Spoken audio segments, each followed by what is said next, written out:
Welcome to Creative Vitality Jam Sessions. Here we have intimate conversations with extraordinary dance and theater artists about reimagining creativity and supporting and building community. Creative Vitality Jam Sessions and I walk in solidarity and as allies for equality, justice, and respect. Black lives matter, and we must keep walking the walk in order for change to come. I'm Helen Pickett, and today's guest is Maleek Washington. Maleek and I have known each other since 2009. We first met in Jacob's Pillow when he was a young student. Maleek has gone on to be a choreographer, performer, and teacher. Here he is. Hi, Maleek. Hey. Hi, Helen. Hi. Mama P is what I call you. Yes, I was wondering if you were going to call me my Mama P name. Oh, Maleek, what a journey we've been on. You're so, you're so dear. We are now at 11 years of knowing each other. Wow. I know. We'll have to do something for our decade of knowing each other. A new piece, a new. I would love that. And now's the time. Maybe we could collaborate during this time. That would be so cool. Yeah, we're going to hear more about, because I know you've been really active, with the whole Zoom thing and creating. Can't wait to hear about that. But this is actually quite exciting. I actually mean it. That would be a really, I'd love to do something with you. So we'll talk about that later. I'm so down. I was just talking to someone from Jacob's Pillow, Jeff Sykes, and talking about you and your guidance for all these years. So anytime I get to work with you is always a pleasure. So you just let me know and I'm ready. Boy, thank you. I am too. I'm going to tell you right now, it's going to be late August or early fall. Okay, great. All right, it can't be before, that's all I mean. So Maleek, my love, what part of the world are you in? I'm in Harlem, New York right now, so New York City. Excellent. Love that city. I've lived in Philly, right? For the past 2 years. Yeah. Okay. So I always say this before we get to the heart of the interview, I think I have to change that line because the interview's starting. Yeah. I would like to hear from you about your views on what it takes to be a performer with such commitment and command. And I start with this question because of the memory I have of you as a very young dancer in 2009 at Jacob's Pillow. I've seen this myself working with you and in Jacob's Pillow, but also again, many, many years later when we worked together on the opera Les Troyens at the Chicago Lyric. And really, how, why, where, who are you on stage? Or, what is this, where does this, I think I know, but I want you to voice it for the people listening. This commitment and command, this place where you live. Can you expound on that? Absolutely. It's interesting that you say commitment and command because in my head, it's the only place that I can feel very vulnerable and to release. I think growing up in a single parent home, and my mother did her best to make sure that I had everything. But the things that I was missing out on was that discipline from the father figure. And those moments that I found those were in dance. Those moments where I could commit and focus on something so innately to get better and to find that if I wasn't good at something, I could continue to train to get better at it. And when I got to that point, I was like, wow, this is amazing. What's next? So this always of trying to top myself. And it just fell into place once I got into Jacob's Pillow. Shout out to everyone at Jacob's Pillow, JR, Milton. I met Milton in my senior year of high school. And LaGuardia. at LaGuardia High School is where I went. And this was the first year that they created the idea of bringing actual people that had companies or that have been teaching for a very long time and bringing them to the school so that we can get that real life experience before we go out into the world, into college. When I met Milton, he had this energy about him that just gave me so much love that I felt like wherever this man goes, I need to go. So I went to college for a year and went to college for 2 years and I dropped out. I didn't think college was for me. I went to the Boston Conservatory. I felt that it was a place where that commitment and command wasn't respected. And it was the first time that I felt like I had to do something or that was against the grain of everything else. But I still wanted to stay committed to dance. So once I left, I tried another school, New World in Miami. Yeah. Only stayed for half a semester, but while I was there, I met Michael Utoff. Oh yeah. And Michael gave me great guidance, and he was like, "You should look at Jacob's Pillow."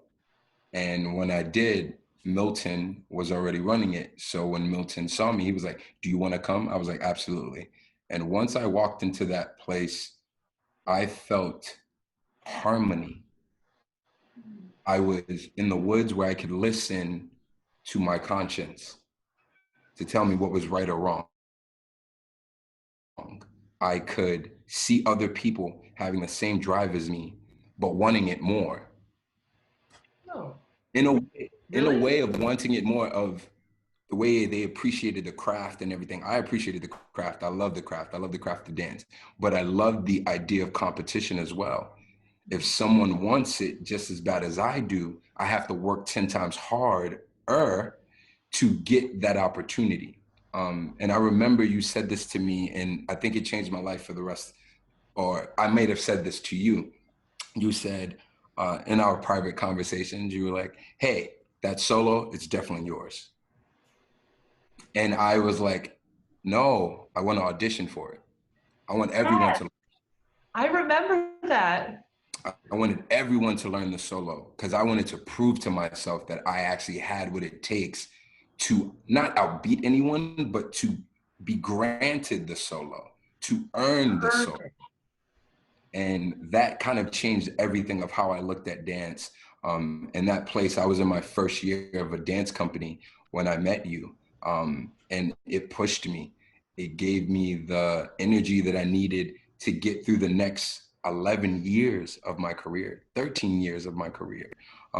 So that command wasn't really commanding of me. It was asking for permission for those moments where I felt as if, oh, I needed someone to give me the okay, but I had the okay from the beginning. Yes, you did. Everything that I learned as a child, everything that I was not given. I wasn't given the perfect picket fence, Yes. the two-parent home, going to a private school. I grew up in the neighborhood. I lived across the street from a jail. My father was incarcerated for 16 years. My uncle was incarcerated for 18. My brother was incarcerated for 5. My other uncle was incarcerated for 7. I broke the chain just with dance. So with that commitment. Not with dance, Maleek, you broke the chain. Yes, Now, yes. dance was a conduit Absolutely. where positivity and your love and your basic will for life. And you know, I think we've talked about this. You know, I also often talk about, I say this, and I might have said it to you as well, kind of in agreement that, you know, I always say to people, if they need to dance, they will find a way. Mm-hmm. And I want to respond to 2 things you said. Going against the grain is what people do that need to do it. It's I always say, break some rules. Don't hurt people with your rule breaking, but break them for yourselves. Yes, you said also keep upping the ante for yourself. Yes. Yes to the yes you gave yourself. And I also say, and I said it to you, people need one yes sometimes, but you had this amazing mom. You started with a yes, even though all the things you just said, you know, like the saying, oh, that person had the perfect circumstance. You know, great lives very often are not built from the perfect circumstance. And also you said something else. I remembered. Surrounding yourself with people that are better than you or you perceive always gives you that thing. Yeah, okay. And it might not be across the board. Yeah. It might be in one aspect. You're like, I need to learn that. And I say this now as a teacher as well. I say, watch the people that are around you. Like go on a grocery, like go grocery shopping for all the tools that you see that these people have that you can borrow, that you can tailor to yourself. I remember seeing Jackie Green and how she would always be in the room like 30 minutes before we even had ballet class and was taking ballet class before we had ballet class. I was like, what's that about? She was like, oh, I'm preparing myself before we get prepared. I was like, wait, what? Yeah. Chance favors the prepared. Louis Boom. Pasteur, chance favors the prepared mind. So once I saw that, I was like, okay, I'm going to start going into the room 30 minutes with her. So when she went, I went too. You know, Jeff Sykes, another friend that in the beginning, when I first met him, it was like, I didn't really see him. But so many years later, we have this bond now that we can talk about anything because we went through this trench together. So, or Byron and Byron, yes. yes, Jesse Sani and Doug Baum. So these are all people that now are still my friends. I still talk to them. I still stay connected to them when they're in a certain city and I can go see them. We connect. But I think I started to see that the community of dance, the community of art was much larger than myself. So if I really cared about art entirely, I had to commit to it. And then when I showed up, I had to show up strong. And also just iterating, yes, and iterating the shout out to Jacob's Pillow because they're very good at creating community, aren't they? And those weeks that you spend there, you're right, you have lifelong friends. I've seen it time and time again there. It's an extraordinary place. You know, sometimes this place, I kind of see Jacob's Pillow almost as a place of worship. It's like when you step into any kind of place of worship, the energy that's built there kind of enfolds you, right? It's right. Do you feel vibrates? There's a vibration there on a Yeah. frequency that is out of this world. Yeah, and it could be also, you know, the place that was chosen, because you're right, that forest is extraordinary. Yeah. Oh, Andy Smart says hello as well. I forgot to tell. Oh, yes, of course. You know, I was going in my brain. I was like, Andy. Yes. Awesome. Yes. Okay. So amazing. So can you tell the Creative Vitality community what you're working on now? So currently I've been teaching on Zoom for multiple summer courses and weekend courses.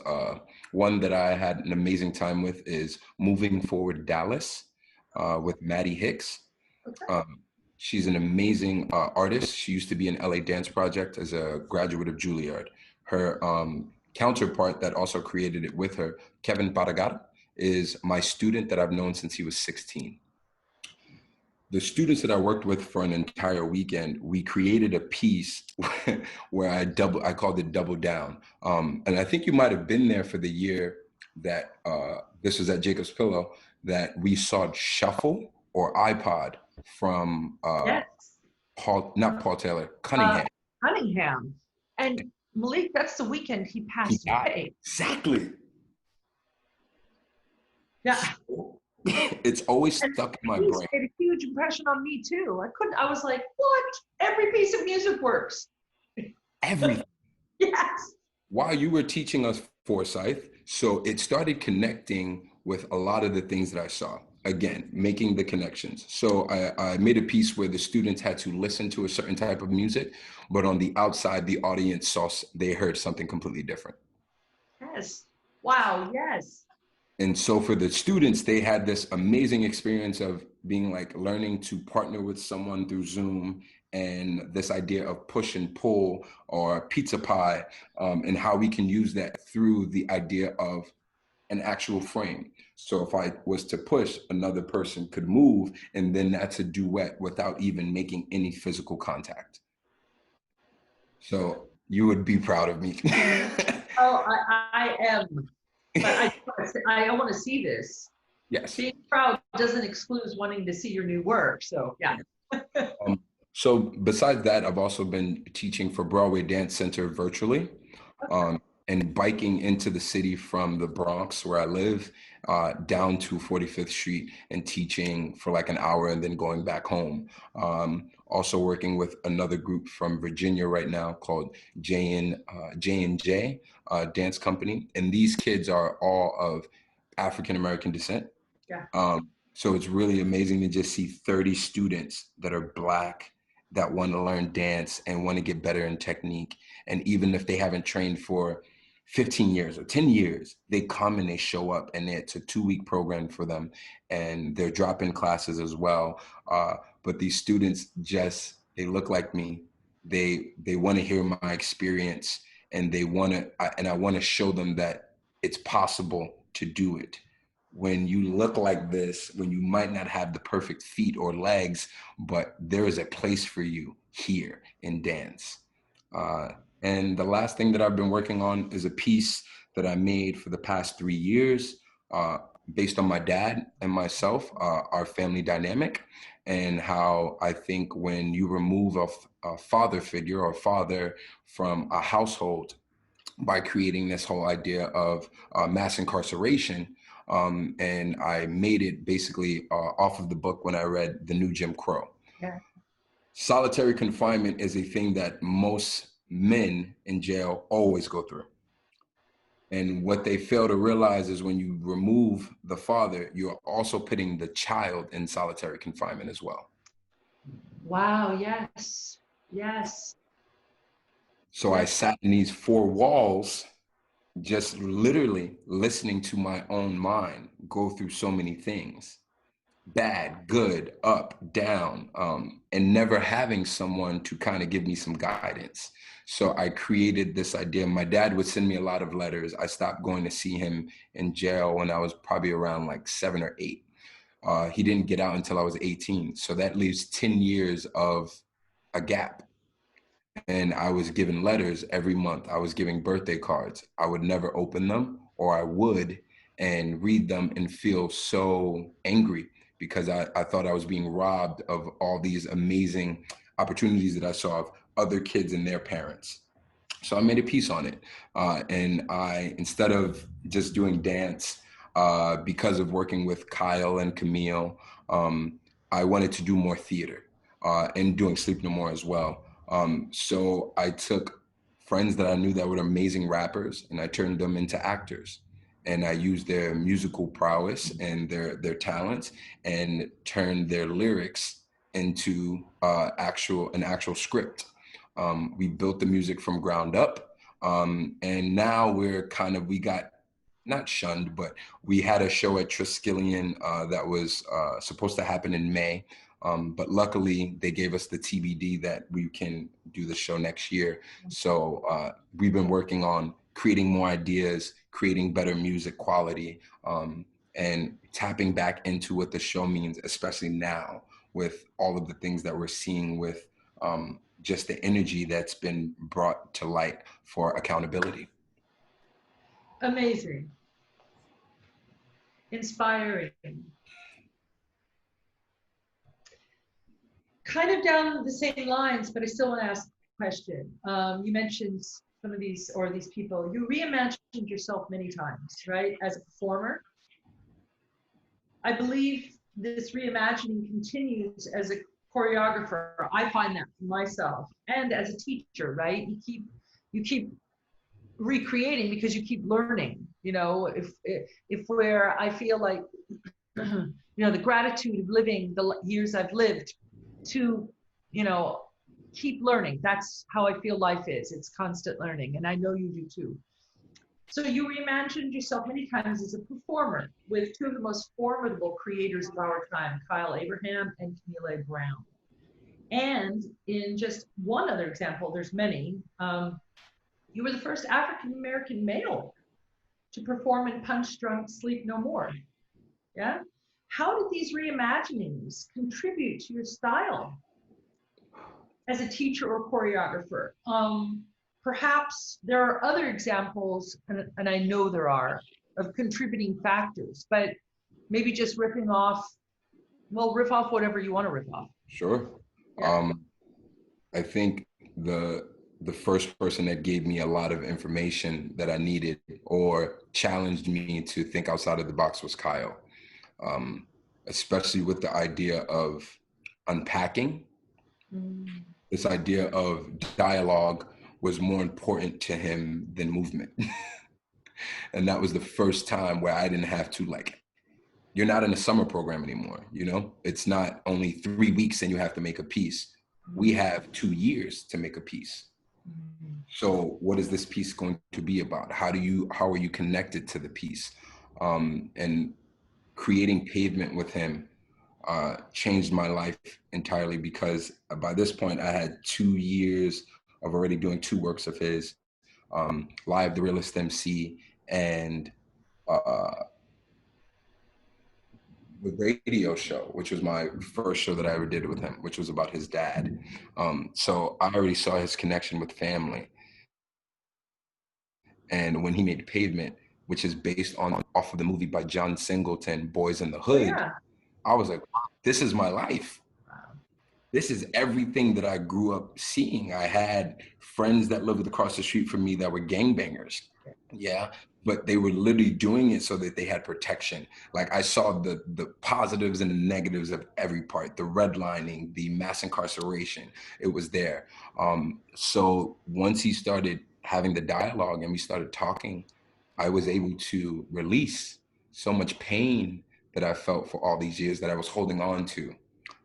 That probably stopped me from getting to that final goal that I really wanted. And it was finding vulnerability in my movement. Once he gave me that power, it kind of took over. The vulnerability was able to tap in and out, was able to show me that it would open more doors for me than close them.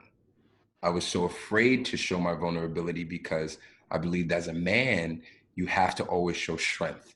And something that he would tell us, it is not the idea of man and woman, it's the idea of hard and soft.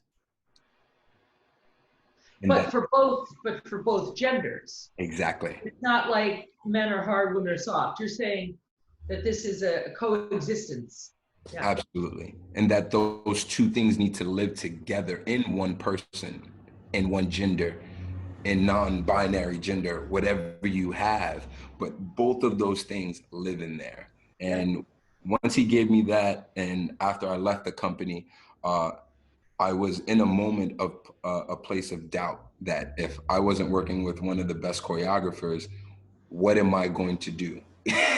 How is that going to, like, no one else is going to live up to this expectation. And I auditioned for a while, for maybe a week. I got home on a Tuesday. By that next Tuesday, I already had a job with Sleep No More. And I went to audition, and I auditioned originally because an ex-girlfriend took me to the show and I saw a part and I was like, wow, that part looks really cool. I would love to do that part. Which part was it? I've seen it 5 times. Banquo. Oh, nice. And it was the crypt scene that I saw with him and Eldritch, where he does the double attitude. Well, it was a single attitude turn over the crypt. When I started doing it, I would do a double or a triple. But I saw this person, and it was Miguel Gutierrez, who is of Mexican descent. And I was just like, wow, he's a brown person. He's a person of color. And I saw no one else like him. There was no African Americans in the show. So I thought maybe I wouldn't go to the audition because they wouldn't have a part for me. Yeah. And that happens to a lot of dancers that I know, especially with the conversations happening now of like, do you even show up to an audition when you know they already have one Black dancer and that dancer is not leaving? Exactly. That's what I talk about. It can't be more seats at the table. It has to be equal seats at the table. That solo status can't rest, because it's not just resting on the person of color. It's also from above. The above is saying exactly what you said. We have our one. Oh my God. Yeah. And then once I saw, I went and I was just like, you know what? Just do you, man. Just go. Again, chance favors the prepared. I was already prepared for the things that were going to happen at the audition. They taught us choreography. They say, switch it. We want to see tempting. We want you to tempt us. We want to see anger. We want to see lust. These are words and active words. And I was just like, okay, what is lust? Touching that I was having the conversations. So this idea of that solitary confinement of me always just thinking in my head worked for me. This idea of having open conversations and unpacking and finding vulnerability worked for me. So as soon as I slipped in, they were like, Tuesday, hey, we want to offer you a contract. I was like, wait, what? And that was the first. But then that also comes with this heavy burden, being the first to do something. Now you are taking on weight for others that come behind you to make sure that you are setting them up to succeed and not to fail. So my time there was kind of a wave of up and down. I dealt with business. I dealt with ignorance in ways that people didn't understand or see things. You're also dealing with the idea of an off-Broadway show. It's not a dance company. Yeah, it's so funny. It's hard to describe because that dance, Sleep No More is dance. I mean, it's theater, it's dance theater, but it is a hard show. What? Yeah, and hours long. Yes. And then if we talk about the idea of pay and how much you get paid, that shunned that I was warped. I was like, wait, I'm doing all of this work, and when I do the breakdown, I'm making this much an hour. Yeah. Hold on, I make more than that teaching. So while I was there, I took the moment to find, oh, this is a great time to start teaching. Yeah. I started subbing everywhere. I subbed at Perry Dance. I subbed at Broadway Dance Center. And I would get into trouble with them because they're like, hey, you're arriving 10 minutes late all the time. What are you doing? And I'm like, well, I'm teaching because I need to make extra money because I'm not getting paid enough here. Yeah. And they were like, well, we find it better that, you shouldn't do those things and you should just really focus on the show. And I was like, I will totally do that if you bump me up this amount of money. And they said no, so I continued to teach, which started a momentum that I was gracious enough to hold on to, because at the end of my Sleep No More contract, I ended up getting sick. I know. Getting staph infection from a dancer that was at the show. And right? Yeah, I know. I remember. It punctured my spine and I couldn't walk for 6 months. I remember. Jesus. So what ends up happening when I'm in that hospital bed, having crazy like back spasms, the staph is attacking my more confinement, more solitary. Again, having conversations with a spiritual being, asking why is this happening to me, and getting answers. And I started manifesting so many things because all the things that I wanted to do in that year that I put on hold because of the show, I said, I want to go travel. What's one place that I wanted to go? Fiji. I just wrote a list of things down. I want to go teach internationally. I want to choreograph internationally. I wanted to judge dance competitions. I wanted to choreograph for competition schools. Within the next year after I got healthy, all of those things that I wrote on that list happened. I went to Fiji. I ended up going to Australia. I started teaching in Australia. I ended up dancing and teaching at dance competitions. I was judging dance competitions. And I was like, wow, what's going on? And the last thing on that list, I want to join a company where the people look like me and I feel welcomed. And as I was choreographing, I choreographed at LaGuardia in this year. And as I was sitting down waiting for my contract, Camille A. Brown calls me and she says, "Hey, I have something for you." I'm like, "Oh, okay." She was like, "I was given your number, and I've been looking for a new dancer. And I've asked 5 choreographers to mention people that they think are great that would fit with me." She was like, "It's really interesting, Maleek." She was like, "You must have been doing great work. I know you have, but all 5 choreographers said your name. You were the only person that all 5." And we're talking about like Laura Lubavitch. We're talking about Kyle Abraham, Efrat Ashari, people that I look up to, that I see, that I want to work with. And that was the best award that I was ever given. And then to dance for her for the past 4 years, I we've been doing the work. We've been Heck telling yeah. these stories. And I felt at home. So from her, I've also been given this amazing gift of diving deeper into the idea of storytelling and not running away from the things that are uncomfortable to talk about, like minstrelsy or the idea of code switching and taking off the mask and putting it back on. W.E.B. Du Bois, of conversations of what it's like to live in this Black skin as a Black artist, and community. And now having an amazing community of like-minded artists, I'm able to do anything because they support me, even if it's away from the company. She's like, "No, go do that. No, go take that job. It's okay if you can't come to rehearsal because I want you to succeed." That was something I never heard of before. Yeah. So the two things, Maleek, that come up, just the last thing you said, um, which is I have found along the way, so mentors that I've had, I have found along the way that they have said, the ones that I revere and really hold to my heart, have said exactly the same thing to me. I I love working with you, love you being a part of this, but yes, you need to go away and figure that out. You go do it. And that is true love and commitment. I find that is community. That Mm, is true mentorship. That is wanting, as you said, to, that is, sorry, that is knowing, that is that person knowing mm, that I'm going to say your success is also theirs. It yes. is this beautiful give and take of sharing. And then the other thing I wanted to say is that the word that kept going through my mind, and it's gone through my mind with you before, is intention. So it's not just that you made this list and wow, how did this happen? No, you are filled with intention. Intention builds, like, see, it is building a path because your antenna are up.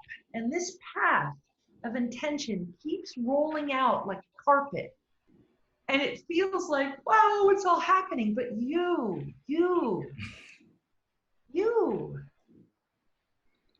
It's what we call I tell my students, the snowball effect. yeah. This idea of that, you start with this little, like the cartoons, it starts with a little snowball, and as it continues to move, it gets bigger and bigger. So Momentum, the momentum of intention, the momentum of intention. And we all have that moment where we think it looks super, super, super bleak. And my dad used to say, most people quit when it looks the most bleak, but they don't realize that that light is just behind the corner. Exactly. it's right there. It's It's right right there. And there. I'm glad that I never gave up or like sat down. But I have people like you. I have people like uh, Camille, Amy Schulman. I was talking to her yesterday, and I talked about you, and she just started smiling really, really big. But all of these, what I call spiritual guides, people that are my antennas, and they help me. Hey, maybe, ooh, just in little guidance, little time. And remember, as soon as I got sick, for once I got better, you were the first person to give me a job. Really?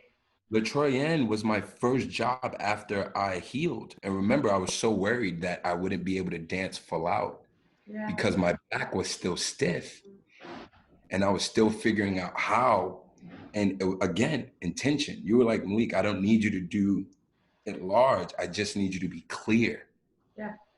And it was like going back to ballet and getting back into the basics of just how do you stand at the bar on two legs? Okay, how does that spine work now? And it's finding new intention in the body. So all of those things are super clear now, like looking back on them. So I always appreciate you. And I will always say thank you to you many, many times over. But in that instance, I didn't know if I was going to dance again. I thought I might stop. Yeah. Well, I have to say it goes both ways because, now that, again, our relationship is long, but you're going to find this too, and maybe you've already found it, but the students, and that's what you were way back when, and then we were colleagues and in the opera, but the teaching goes both ways.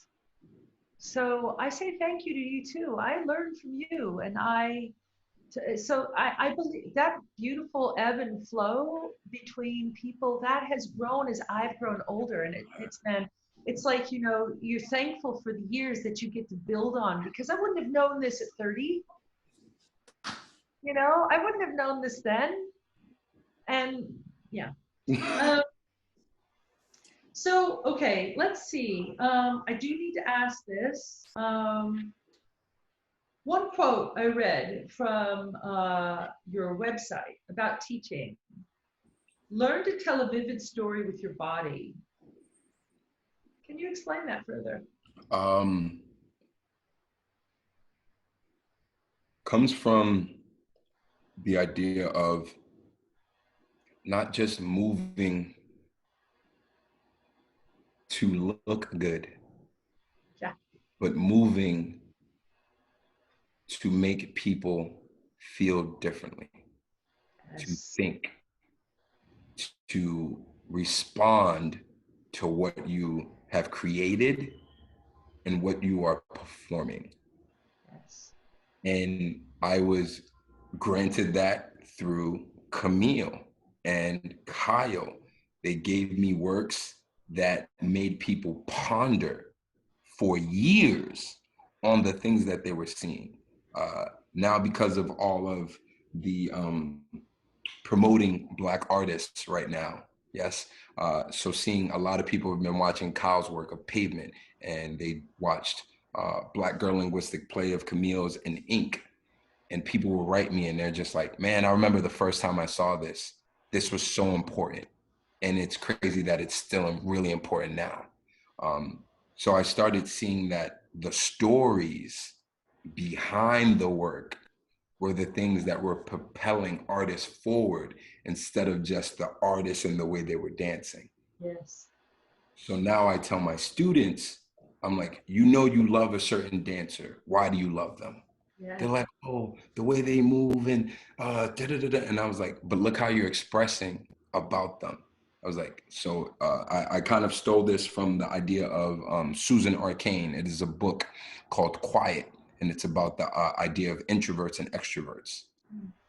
and the power of an introvert. Yeah. A lot of people think that introverts are weaker because they don't speak as much and just because they're quieter, but the idea of an introvert is a person that is a thinker, is a person that moves things forward, and you need to connect them to an extrovert to get things done. And so I started seeing that idea, exactly, the link, hard and soft. Again, I started seeing that, and I started telling my students the idea of texture, foresight. So if I take these two dots, but I connected them, but I pull with attention and then release into soft, that tells me a story already. That tells me that the shaking is pain.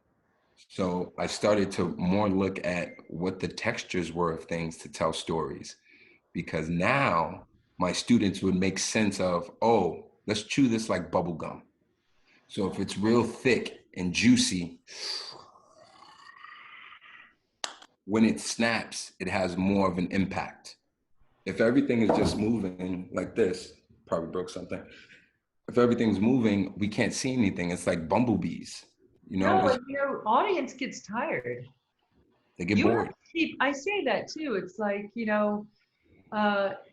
so vulnerability, courage, you've got to show. It's not about the performance. It's about, so very, you're speaking, that's what I find very often. Like when artists, well, maybe it's just the people that, the circle Mm-hmm. that we've created, because you create circles of like-mindedness, right? And I feel like I very often speak about the air having weight and different textures. So it's honey, or it's, or it's a breath,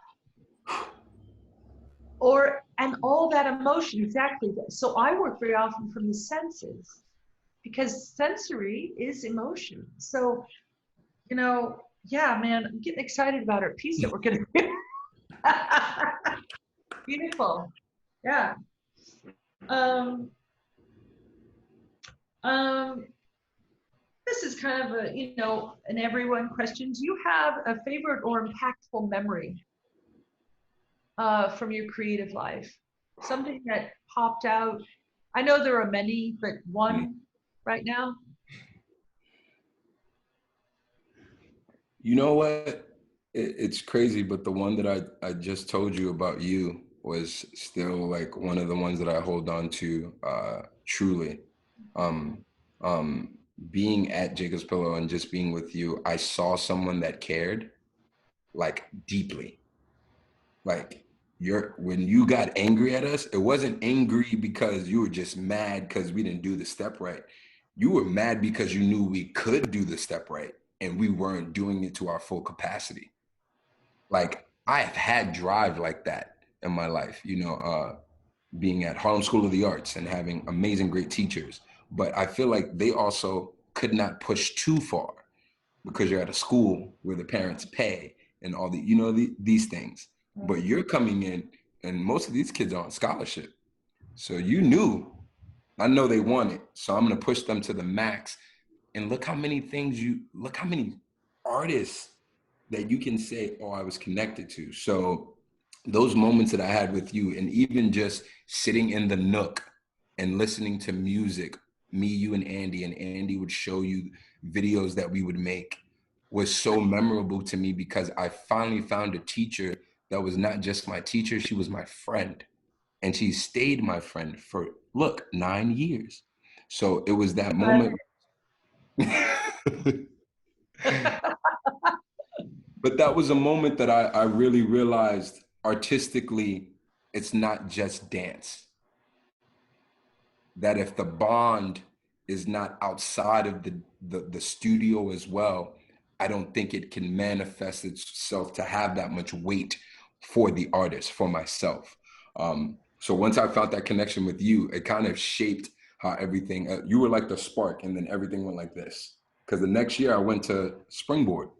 Yes, And exactly. I remember. Yeah. I started working with Jose Navas, who worked with Bill T. Jones. And Yeah. then I learned more about Bill T. Jones. And then I found Kyle. And then that led me to so many other parts. So it was you that started this fire. Thank you. But I also defer to you. You were there, right? I think it's a two-way street. That's Absolutely. life. Yeah. I, Um, I still remember the wife beater incident. oh, Remember I that? was like, let's change that name. Let's change that name. That's when I knew. I was like, yo, this lady does not play. One time I met someone and I was like, oh, she's gangster. Like, I've never seen like a dance gangster. Like you see some dancers that they hold themselves, but they're still trying to be proper. Yeah.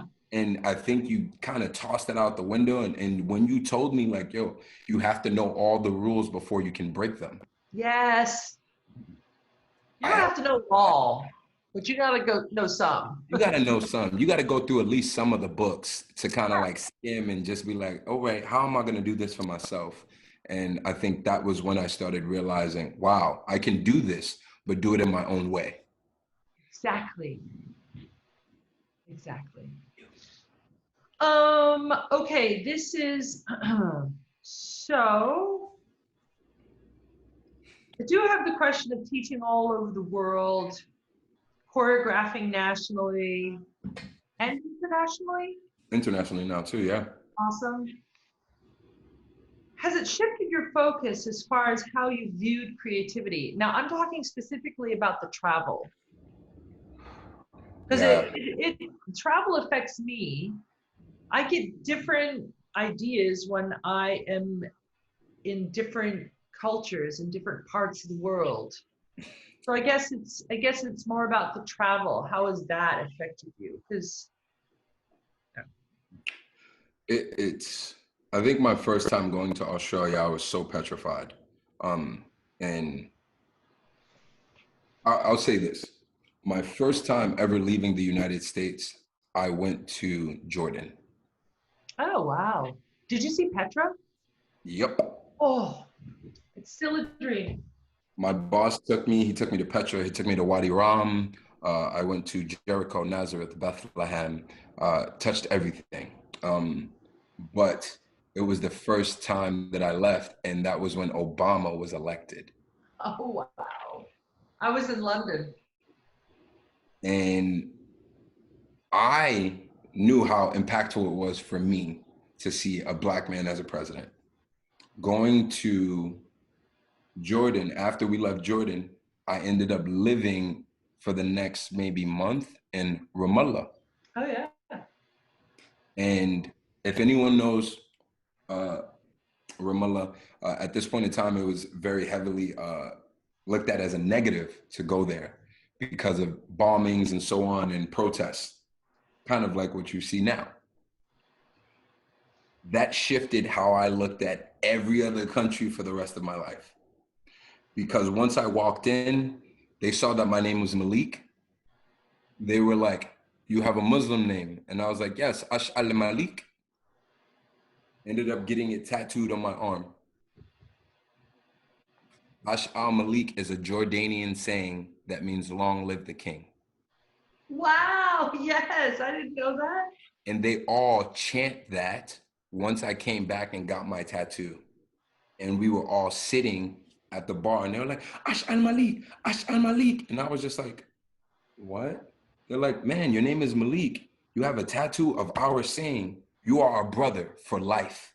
I still have people that are from Ramallah, from Jordan, that I still talk to on Facebook all these years. That shifted my idea of the idea of travel, because America has a negative image of like leaving. This idea, like if you go somewhere else, it's probably worse there than it is in America. And what I realized was that it was the total opposite.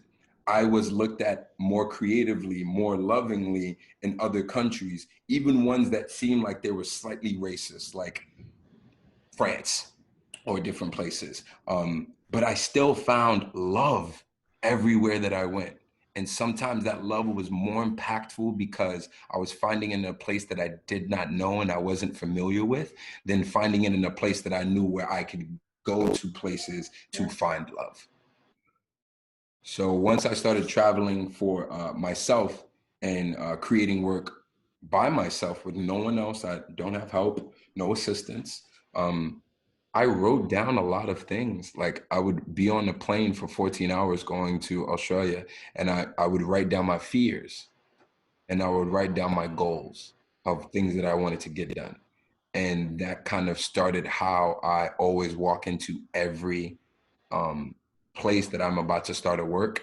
I make all of the artists write down their fears and their goals, because it then showed the other students, the other artists, you are not alone in having that fear that you have of not succeeding, having that fear of not being enough.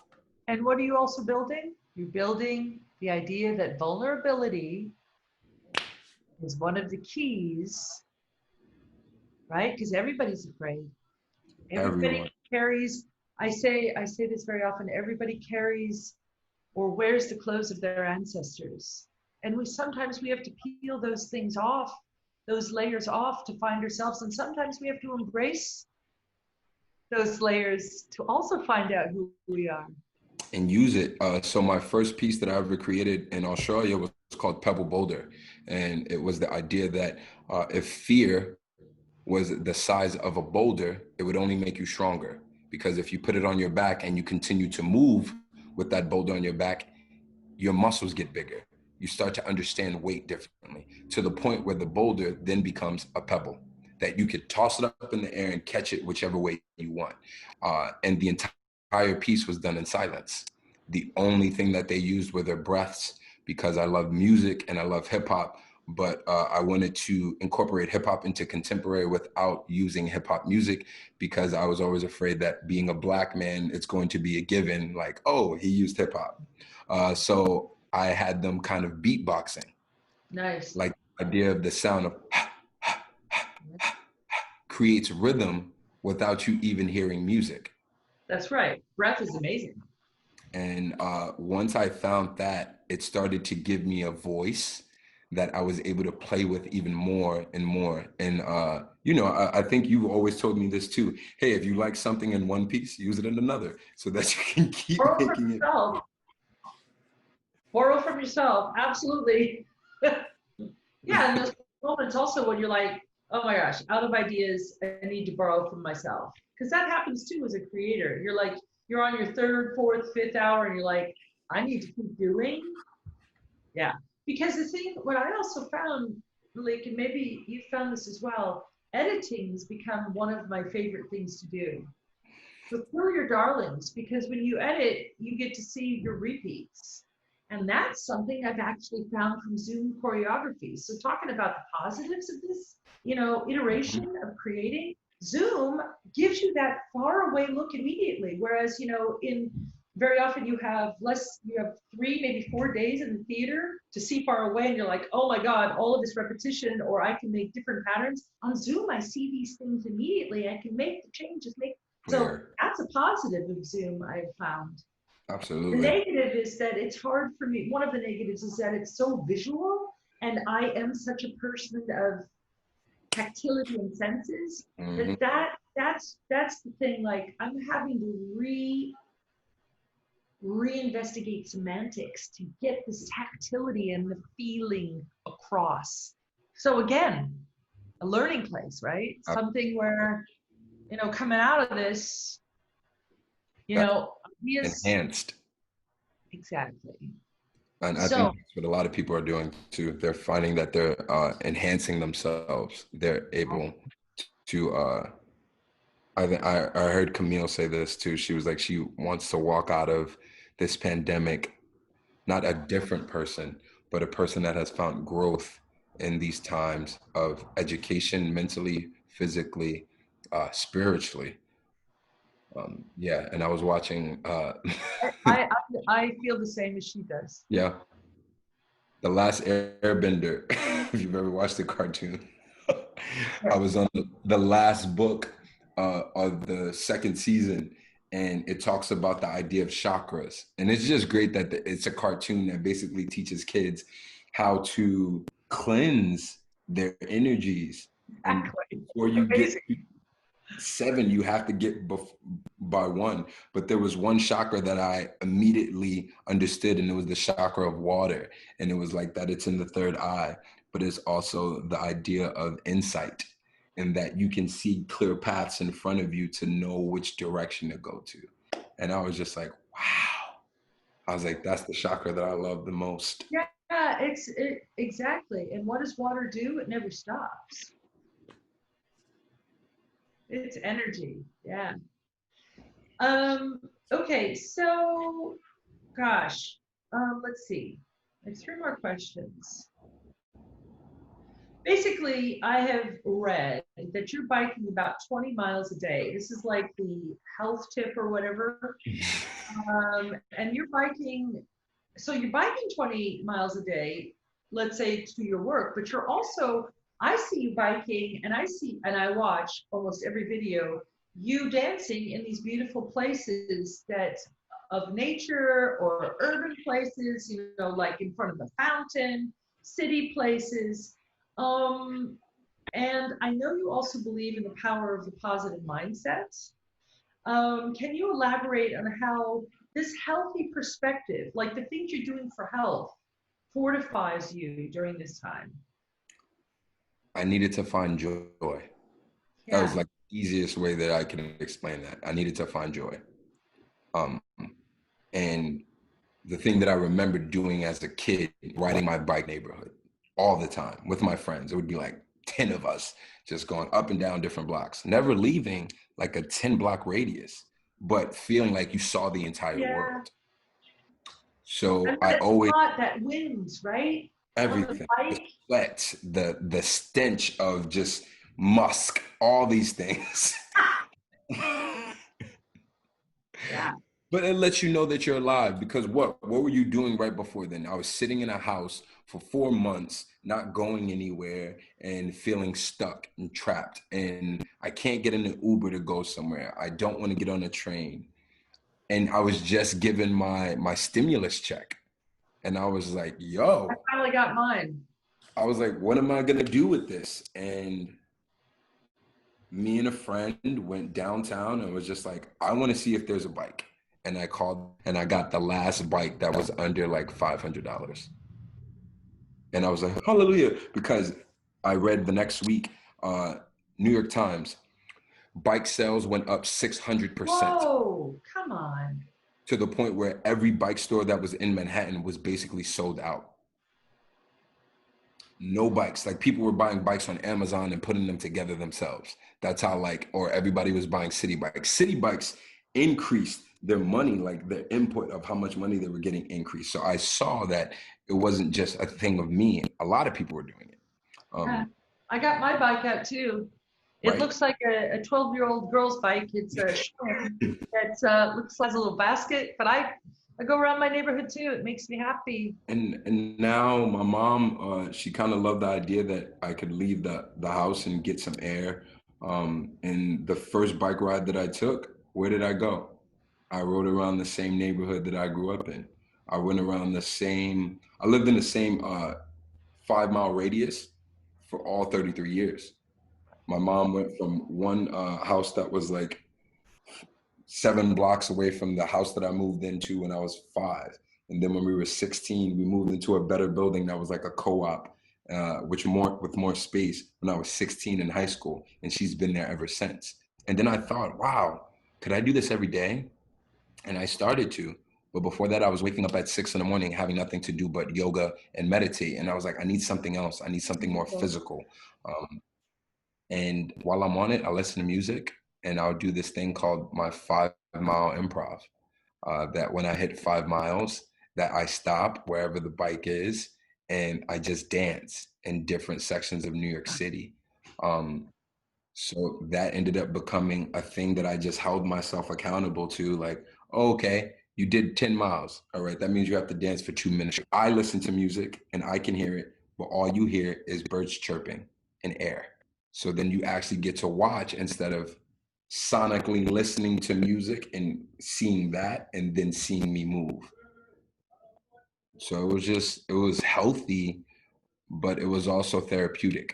I was seeing so much things on screen of people being murdered, of finding out people were being hanged and automatically being tossed aside and calling it suicide. Not an alleged suicide, just suicide. I've never seen someone suicide with a noose. That is something that I've never heard of. So a man was lynched yesterday, and some people would feel like, yo, this is triggering. I was like, why is it triggering though? And it was those things that the conversations that I was having after, are you okay? I'm like, yes, I'm fine, but there are other people that I are don't not. know. So exactly what you're doing, checking in on me, check on others as well. Like this is a bigger conversation than just dance, but this can be the starting point of the conversation. Well, and the conversation's happening now, right? At least in some circles, that's what I'm seeing Yeah. and being a part of. Yeah. Speaking of that, um, so, in supporting and building community, what do you believe needs to be shifted and changed for a more equitable place? I mean, there's a lot. There's so much. but do you have is there something right there? Absolutely. Innately in yourself, you know what is good and you know what is bad. Yes. For all artists, younger artists, especially the younger ones, leaving college, 2020, you just graduated. Know your worth. This idea of creating a new space with equality starts with you. And this idea of inner dialogue, searching to know where you fit to help push things forward. It's so hard because I see so many young artists and they're so worried about, oh, I just need to get a job and I want to work with this company. And it's like the end all be all. And I'm like, even I see colleges do this, you know, like they only promote the companies that are like NDT and, you know, ballet companies. And I'm like, but do you understand those companies aren't the ones that are actually doing the work? Like they do work, they do great work, they create great pieces. I know what you mean. But the idea of pushing a social dynamic through their work is things that I don't see a lot of colleges engaging their students to go and look at. And that needs to change. This idea of the collegiate level of information that you're pushing forward for your students. Yeah. I left college for that reason. Yeah. And I'm so grateful that I've been able to succeed in this, but that's also because I knew my worth. Yeah. Which I left. A lot of my teachers told me I would never get a job. All of my directors, every school that I left, you're never gonna get a job. You're just too hard-headed, and all these things that you want aren't possible. I'm living the possibility. You So how are certainly you are. gonna tell me? But again, Maleek, great artists have gone against the grain and have not believed the people, let me say it this way, have not believed the small minds. You have to think bigger. I think that's the takeaway from this is that you have to think bigger. If there's a dream world that you have created in your brain of what dance is like, Make your list. make your list. Create that dream world. Yeah. Don't wait for someone to create it for you. Don't ask for a handout. Don't. If someone's not giving it to you, create it for yourself. If they're not creating the story or writing a piece that you want to see, write it for yourself. We did it. I'm like, that's one of my biggest mentors because I'm like, people told him he was not going to be a filmmaker and not just a Black filmmaker, a filmmaker. And look at all of the we had movies. some buffering. Say the name again. We had some buffering. Spike Lee. There you go. Yeah. I'm just like from Do the Right Thing to Mo Better Blues to She's Gotta Have It. Every time I watched a movie of his, Crooklyn, I saw myself in so many different facets. Yeah. And I was like, wow.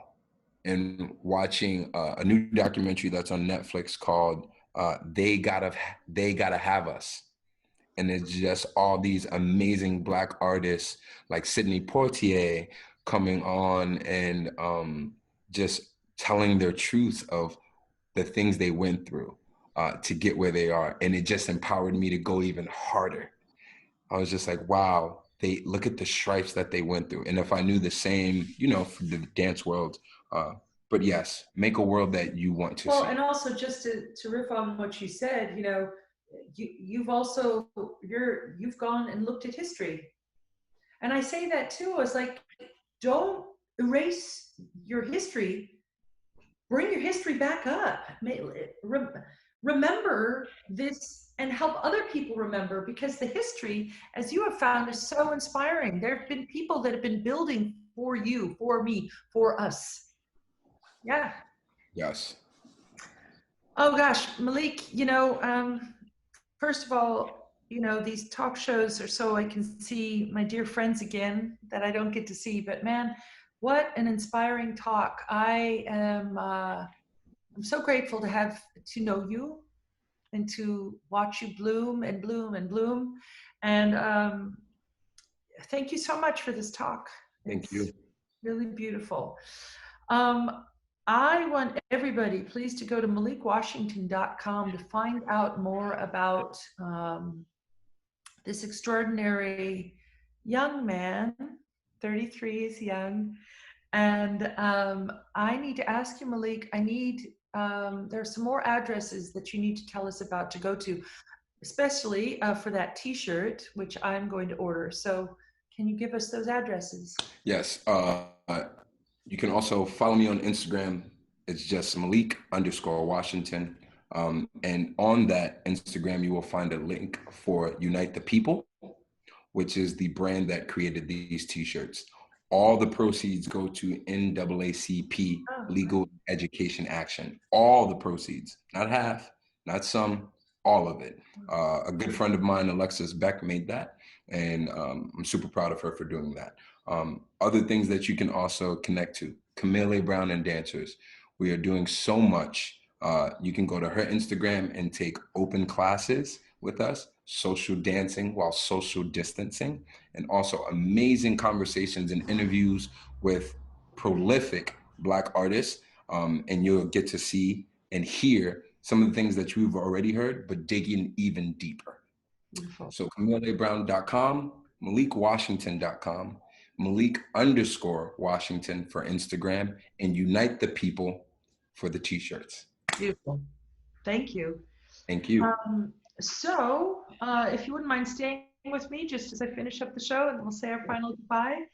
Creative Vitality Jam sessions are now podcasts, and we still have 2 sessions every week, Wednesday and Sunday. We do have a 3rd session tomorrow with Desmond Richardson. So that is like a special session because he is a very, very, very busy person. So you can look at all of these videos on our YouTube channel, Creative Vitality Jam Sessions. We have, Maleek, I believe you're our 12th interview now. And Desmond Richardson, I want to say again, I didn't say the whole thing, so I want to say that. Tomorrow our guest is Desmond Richardson, co-founder and artistic director of Complexions Contemporary Ballet. I want to thank the amazing intern, young Jedi, Gracie Spina, for helping to make this possible every single session. I want to thank our dance community, resilient, beautiful, strong, full of light dance community. I'm proud to be a part of you every single day. I want to thank all of you for tuning in. And I remind you that on every video, there's a description box, and you can see a short bio from Maleek with his website again there. Keep reimagining creativity. Maleek, thank you so much. I hope we will see each other for sure for some creation in the fall. And until then, bye, my love. Thank you.